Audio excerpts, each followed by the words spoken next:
Hi again. I'm back. Go and rank all the enemies in XCOM 2 with whatever flawed opinion I have, because we all love those, right?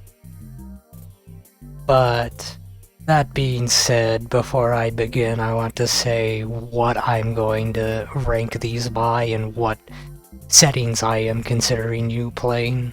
So for that reason, I am assuming that you are playing on Commander or Legendary, and without any self-imposed challenges or restrictions, like Grim Horizon or only 4-man squads. And I am not going to rank enemies by how well they were put into the game. Rather, I'm just ranking them based purely on threat level, including how easily they're countered or how much they will do to you if you leave them alone. So with that out of the way, really, let's just get started.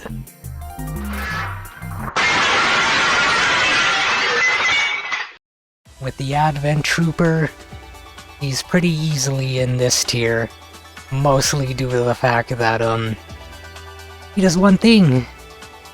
He just likes to shoot at you.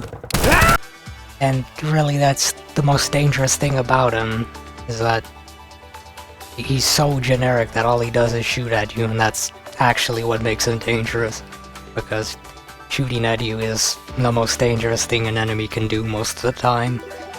In the same way, the Advent Officer goes up there with him.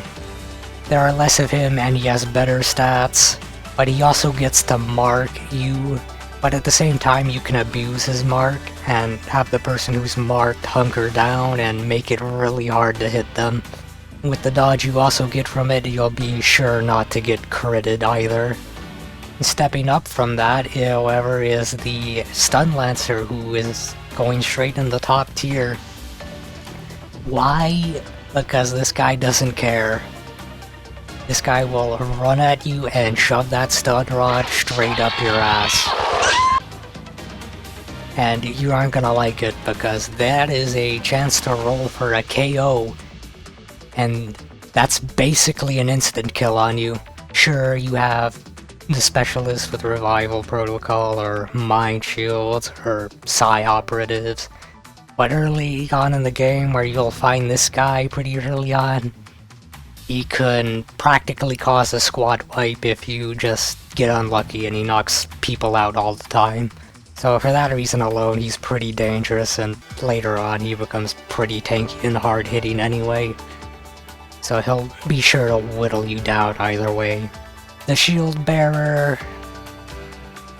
Originally I put this guy in Insurance Scammer tier, but I'll put him there because he can make a fight a lot harder with the shields, but at the same time you have ways to get around it. And really on his own he's not that dangerous. I believe he actually hits weaker than the Advent Trooper.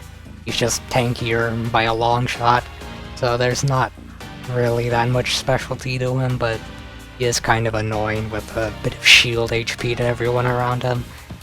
I'd say he's most dangerous if you are fighting multiple pods for some reason. The Purifier also goes in this tier, mostly due to the fact that in all my time playing, that flamethrower has rarely ever mattered. Really what's dangerous about him is his incendiary grenades, which, sure, they don't hit that hard, but it sets you on fire and it's still guaranteed damage on you. So that is both a wasted turn or extra damage you have to deal with, because you need to hunker down or just deal with it, and as well as an aim penalty and all of your abilities being disabled. And also end of turn damage, but you know, that's besides the point. The Advent Priest is the first one to go in Insurance Scammer tier. This guy is an absolute nuisance. Unironically, the most dangerous he'll ever be is if he, for some reason, decides to shoot at you. And he doesn't even hurt that bad, really. Well, if you're playing 4-man, then he is exceedingly dangerous due to his fondness for spamming stasis on you constantly, but I was under the assumption that you are not doing a 4-man. so that's why he's in here. So he's generally just a nuisance, and if he does mind merge with someone, you can get a 2-for-1 and kill both of them if you just kill him. And really, the most annoying thing about him is stasis and his sustain to roll a chance to simply not die.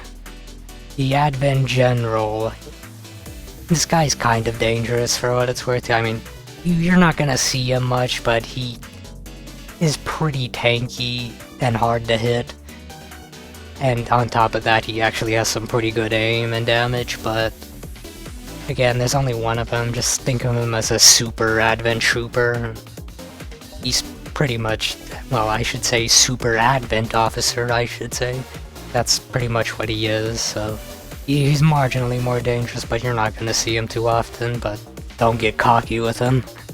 In the same tier as the side, the Advent Priest is the Sectoid, who could be dangerous if he manages to mind control someone and you don't have the means to stop that from happening or cancel it, but that's kind of all the tricks he has up his sleeve, unless it's super early game and let him flank you, because believe me, despite his obsession with raising psi zombies and using mind spin, he will gladly just shoot you in the ass instead if you give him the chance, so probably don't do that. Just a thought.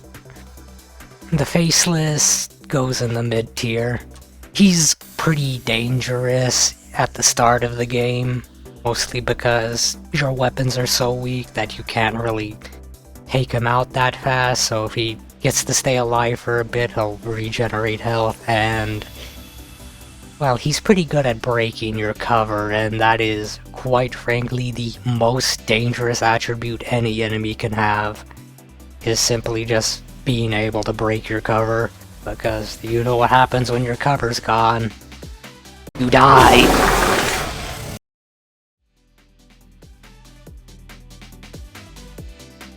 I would put the Viper in the mid tier, but that's just my experience, so instead I'll put them in high tier, because they can definitely do a lot between poisoning you or yanking people out of cover and disabling them, but they also kind of expose themselves when they yank someone out usually, so in that vein, they kind of offer themselves up for death, but if you don't manage to free your souls, they're probably dead, because I'm pretty sure all of the enemies will take the chance to shoot them, and they're out of cover, so they're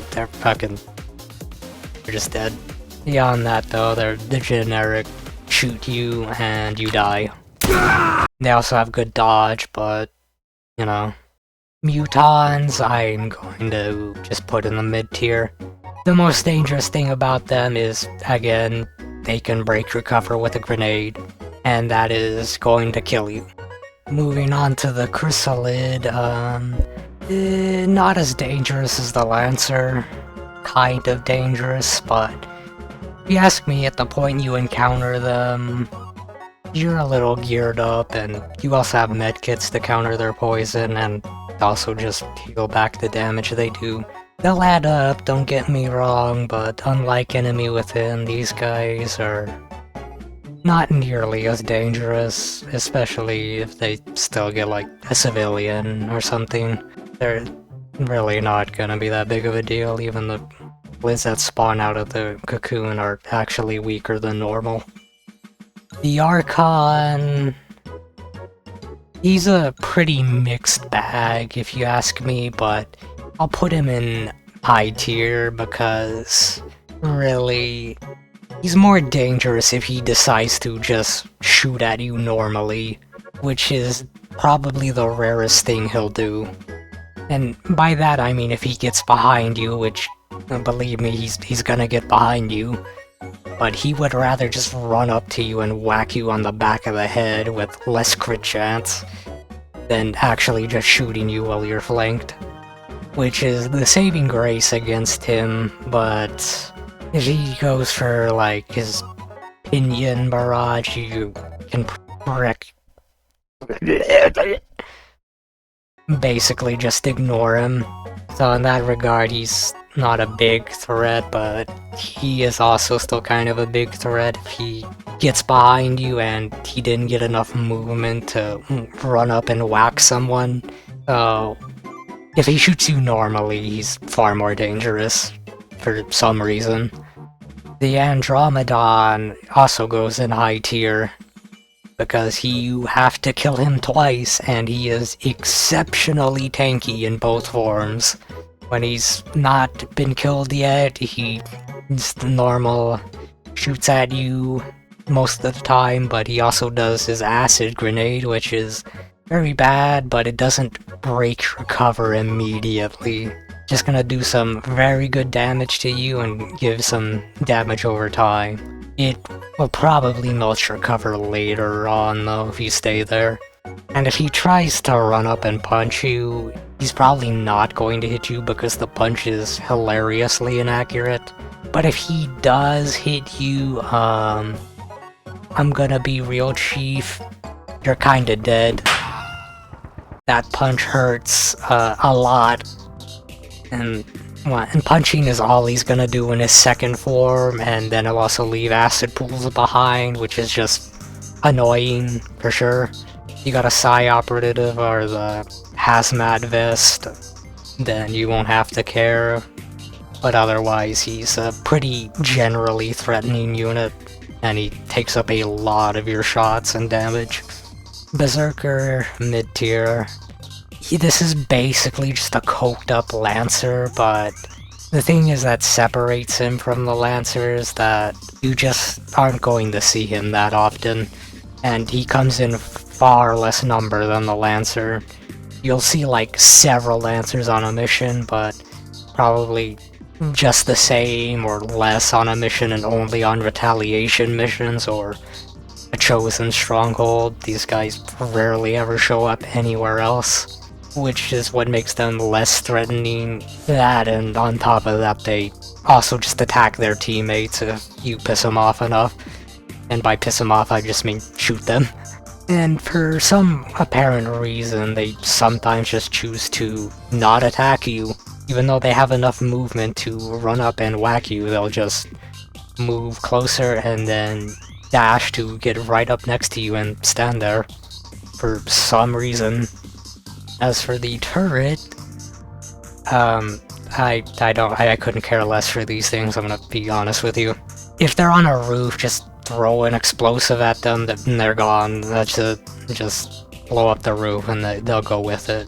If they're on the floor or something indestructible, then they become a problem, but even then their aim is so low that they probably won't even hit you. Really, their main threat is just the high amount of armor they'll have. So it makes them pretty tanky and big bullet sponges, but you also don't really have to care about them. And on top of that, you could just hack them or taste them with your specialist. Advent mechs, I put these guys in high tier initially, but I'm gonna put them in top tier, both variants, because these guys just don't want to do anything but blow your cover up, and nothing else. Even if it's one guy, they're probably gonna use their micro missiles and blow them up. And that's really what makes them scariest, because they just don't care and will blow you up, and they come in mass numbers. And on top of that, they could also choose to simply run around and shoot you, which will hurt, and frankly the least threatening thing they could do is go on Overwatch or just use suppression. But otherwise, these guys will get someone killed if you ignore them, so you want them dealt with as soon as possible, or just kill everyone else so their cover breaking doesn't really matter. Either way, very high priority to make sure that their micro missiles can't do much to you, at least in my personal experience. The Sectopod, simply just high tier. If I'm being honest, the biggest threat of these guys is when you're not expecting them, which is going to be like your first couple of runs, but after that you kinda know when they're coming, and at the end of the day their job is simply nothing more than to shoot and kill you. Then you have a specialist, who could just tase them, hack them, whatever. And at this point, you'd better have blue screen rounds, or else you're just gonna have a miserable time. Because there are so many robotic enemies by the point of the game this guy shows up that if you don't have blue screen rounds or armor piercing, you're not gonna have a good time. The Gatekeeper, kind of in the same vein.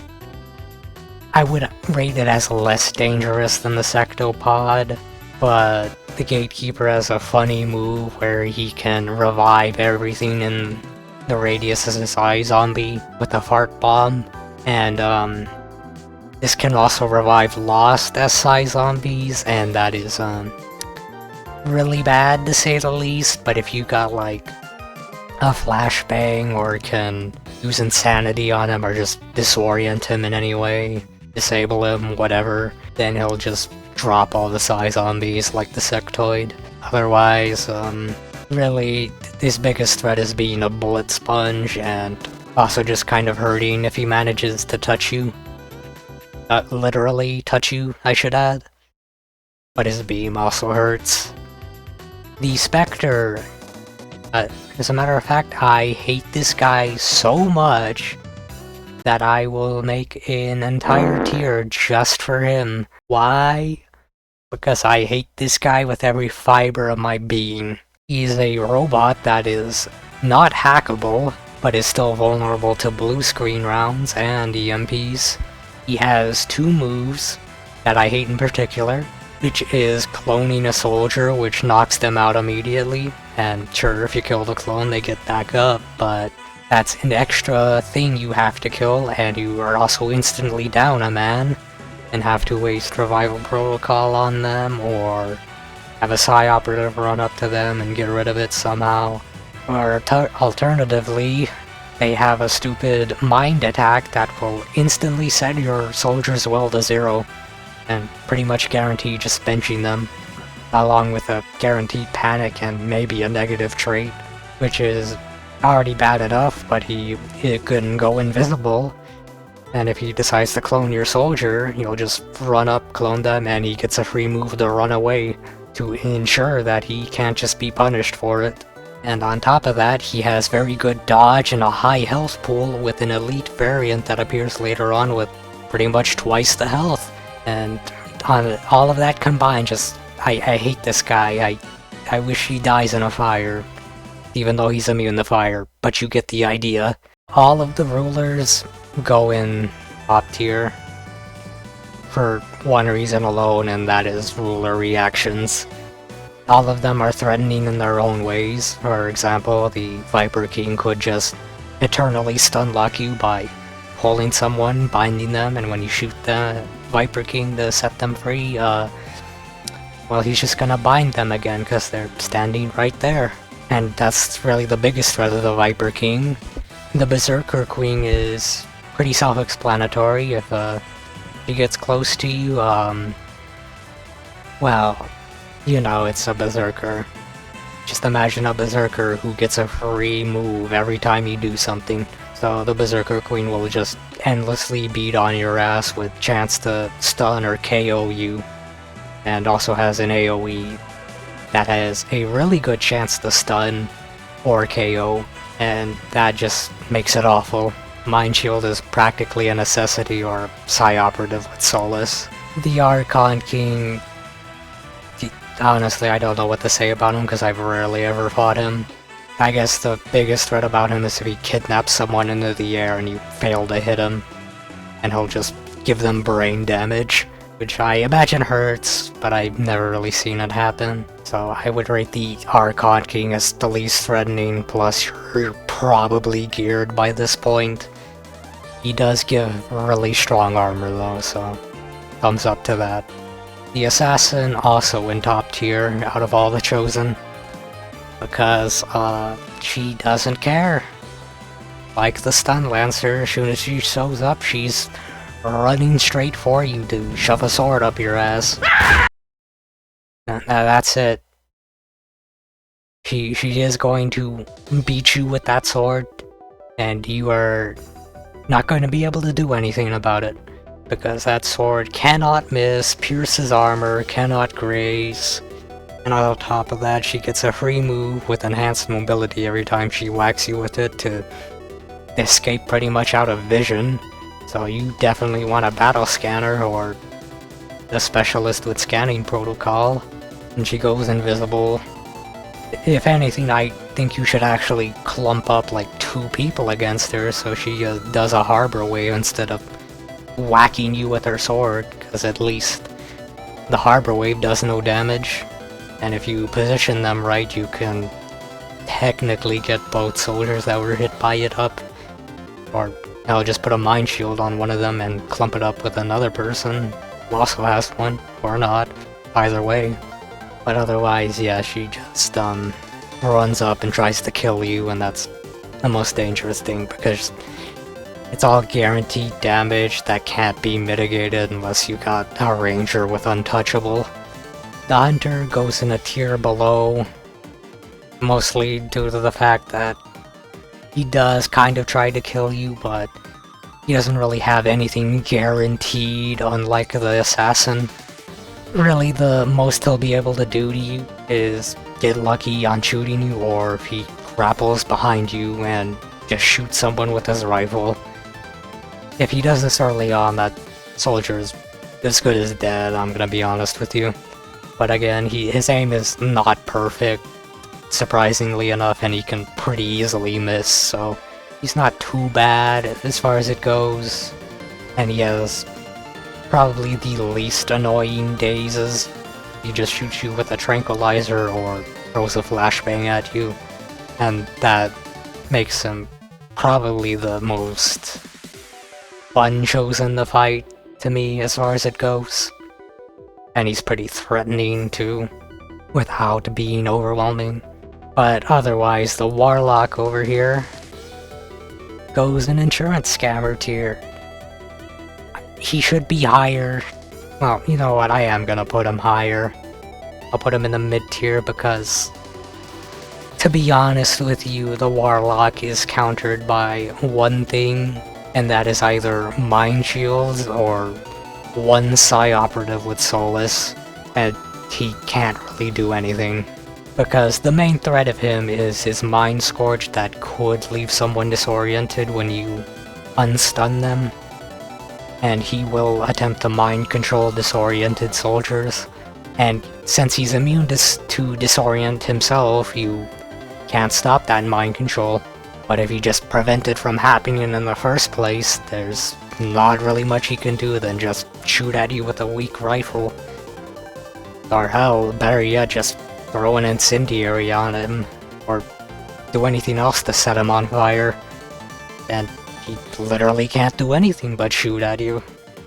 So he's got some pretty big counters, and even without them, he's just kind of a nuisance. So in my opinion, he's not that dangerous. As for the Lost, these guys also get a tier of their own.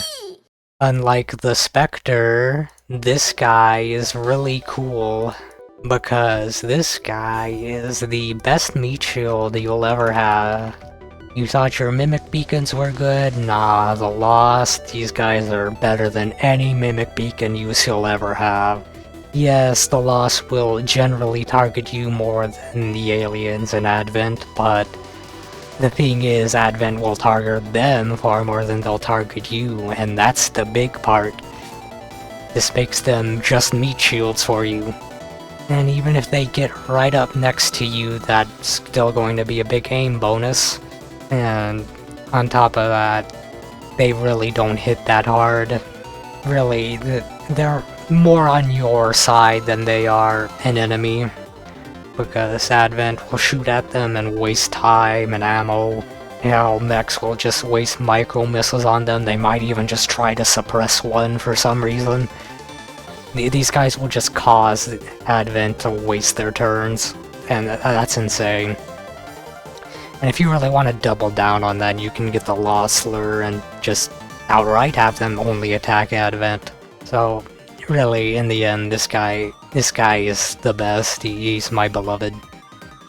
You can always trust this guy to do good by you. Even in missions where there's only loss, this guy, he's pretty easy to beat. He just gives you a win on a plate, really. Lovely guy. You should give him a thumbs up when you see him next time. The Codex, I'm going to rate as a nuisance. Because really all they'll do is clone and try to use psi bombs on you. Which, yes, they unload your weapon, but you still get a chance to run outside and reload. Sure, it's a wasted turn, but there's a lot worse things that could happen. You can throw a flashbang at them to stop them from cloning, or if you're just lucky enough to one-shot them, they won't ever get a chance to. Really, you won't ever have to see them if you just avoid doing the story until the end. And that's kind of what I do usually. So I never have to deal with the Codex, but depending on how you feel, you might find it better to get these guys out early. Of course, that's just my opinion. I think they're just nuisances, but they could theoretically be dangerous if they teleport behind you and just shoot you, but that's really a hypothetical, and usually they'll prefer to just psi-bomb you and waste time with that. Dangerous if you are a 4-man, again, everything changes in a 4-man, but we're not considering that. And finally, the Avatar, what you have to kill to win the game. Mid-tier. To be totally honest, mid-tier. They suffer from the same issues as the Warlock does, just use a Mind Shield or something. Because their power is mostly based on psionics, and sure, they could use like Null Lance or a Rift or something on you and that'd be really bad. But let me say one thing, that it just doesn't break your cover.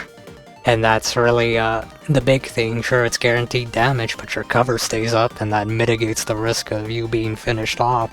Unlike other enemies like the mech who just blow it up and now suddenly you're vulnerable to anyone else. Plus, they don't even show up, like, at all. You're only gonna fight like 4 of these in one campaign, ever. Unless you, like, intentionally go out of your way to fight more of them with the Skulljack. If that even happens, really. I haven't never tried, but yes, other than that, that's mostly my tier list on enemies. I know that's kind of weird with some of my placements, but that's kind of how I feel in my playtime. Either way, thanks for sticking by till the end, or if you just skipped here, at least thanks for coming, I guess.